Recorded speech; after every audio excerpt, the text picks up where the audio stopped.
Tiniyak ni Justice Secretary Vitaliano Aguirre II na hindi maaapektuhan ang kanilang sariling investigasyon sa pagkamatay ni Albuera Leyte Mayor Rolando Espinosa Sr.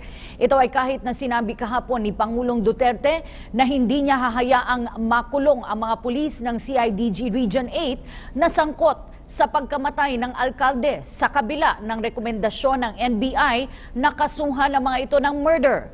Binigyan diin ni Aguirre na walang mangyayaring whitewash. Ito ay dahil hindi umano ugali ng Pangulo na makialam dahil hinahayaan sila nitong gawin ang kanilang trabaho.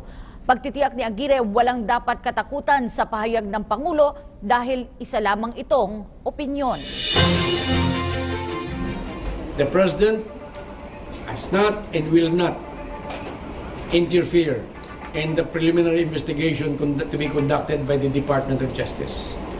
As a matter of fact, immediately after the DOJ received the Espinosa case versus these CIDG officers, I immediately formed a 5-man panel to conduct the preliminary investigation.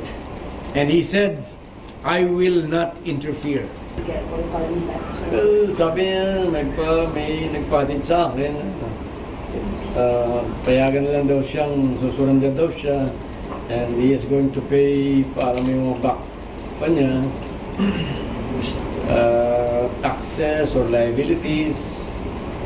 And he's going to apply under the new license with PAGCOR na instead of 1% na sinasabi niya binabayaran niya, it will be 10%, pareho iba.